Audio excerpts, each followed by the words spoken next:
December 9 నుండి మహిళలకు ఉచితంగా బస్సు ఇచ్చేటువంటి సందర్భంలో ఈ సౌకర్యం వల్ల తెలంగాణ వ్యాప్తంగా అక్క చెల్లెలందరికీ అనేక రకాలుగా ఉపయోగపడుతూ ఉంది.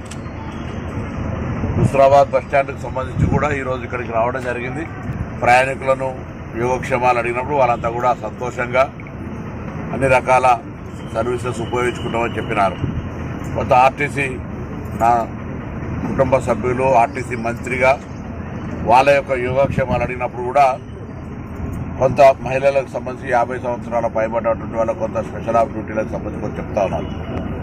ఈ సందర్భంలో ఆర్టీసీ గత 10 సంవత్సరాలు నిర్వీర్యం అయిపోయి సమ్మె ద్వారా చేస్తే కూడా అనేక మంది చనిపోయినా స్పందించకుండా ఒక కొత్త బస్సు కొనకుండా ఒక కొత్త కార్మికుడికి లేదా ఆర్టీసీకి ఉద్యోగం ఇవ్వకుండా వ్యవస్థ అంతా కూడా నిర్వీర్యమైన సందర్భంగా ఈరోజు ఆర్టీసీ పూర్తిగా లాభాల దిశలో పోయేటువంటి పరిస్థితుల్లో పాత అప్పులు, పాత పిఎఫ్ నుండి, పాత సిసిఎస్ నుండి వాళ్ళ నిధులను వాళ్ళకు రిటైర్ అయిన ఇచ్చే విధంగా తీసుకునే ప్రయత్నం జరుగుతుంది.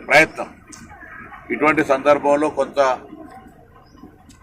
సమ్మెకు అనేటువంటి మాట చెప్తున్నటువంటి సందర్భంలో గౌరవ ముఖ్యమంత్రి గారు మొన్న స్పష్టంగా చెప్పినారు, ఈ ప్రభుత్వం ప్రజాపాలన ప్రభుత్వం, ఏదైనా చర్చ ద్వారా సమస్య ద్వారా పరిష్కారం చేయడానికి సిద్ధంగా ఉన్నాం.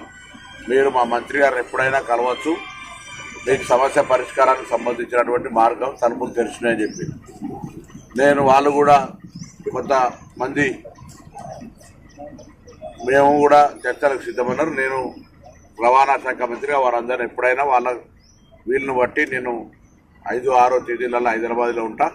వాళ్ళు ఎప్పుడైనా కూడా నా దగ్గరకు వచ్చి తలుపులు చర్చ ఎవరైనా రావచ్చు, ఎవరైనా మాట్లాడవచ్చు. దానికి ఇదేమో అధికారికంగా పిలిచి అధికారికంగా రావాలి అట్లా ఏం అవసరం లేదు. సమస్యలు ఉంటే ఇంతకుముందు కూడా మేము పిఎఫ్ ఇచ్చినాం, మేము వాళ్ళకు సంబంధించినటువంటి డిఏలకు సంబంధించి, డిఏ పెంపుకు సంబంధించి, బాండ్స్కు సంబంధించి, కారుణ్య నియామకాలకు సంబంధించి మా యొక్క ముఖ్య ఉద్దేశం ఈ ప్రజాపాలన రేవంత్ రెడ్డి గారి నాయకత్వంలో మా ముఖ్య ఉద్దేశం ప్రజా రవాణా వ్యవస్థ బాగుండాలి. ఇది గ్రామీణ ప్రాంత పేద ప్రజలకు సంబంధించిన రవాణా వ్యవస్థ.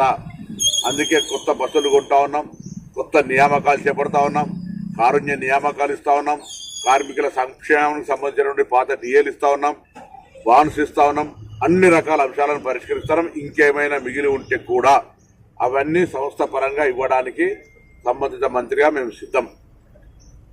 మా ముఖ్య ఉద్దేశం కూడా 3 ఉద్దేశాల మీద సంస్థ నడుస్తోంది. 1 సంస్థ పరిరక్షణ, 2 కార్మికుల సంక్షేమము, 3 ప్రయాణికుల సౌకర్యం. ఈ 3 విషయానికి వచ్చినప్పటికీ ఎక్కడ కూడా మేము అనుకోకుండా అన్ని రకాల చర్యలు తీసుకుంటా ఉన్నాం. కాబట్టి మరొకసారి ముఖ్యమంత్రి గారి మాట ప్రకారంగా కార్మికులు ఎవరు వచ్చినా వారి సమస్యలు ఏమున్నా ఇప్పుడనే కాదు ఎప్పుడైనా పరిష్కరించడానికి సిద్ధం. ప్రస్తుతం ఉన్నటువంటి రాష్ట్ర ఆర్థిక పరిస్థితుల దృష్ట్యా లేదా ప్రస్తుతం ఉన్నటువంటి ఈ పరిస్థితులలో ఆర్టీసీ ఇప్పుడే ముందుకు పోతున్నటువంటి పరిస్థితుల్లో మూలిగే నక్క మీద తాటిపట్టు పడ్డట్టు జరగద్దు. అనవసరంగా ఈ కొంత ఇబ్బందికరమైనటువంటి అంశాలు తేవద్దనే దాని మీద వారందరూ కూడా నేను సందర్భంగా ప్రత్యేకించి విజ్ఞప్తి చేస్తాను. ముఖ్యమంత్రి గారి మాట ప్రకారంగా మీరు ఎప్పుడు వచ్చినా నేను డిస్కషన్కు రెడీ అనే విజ్ఞప్తిని చేస్తాను.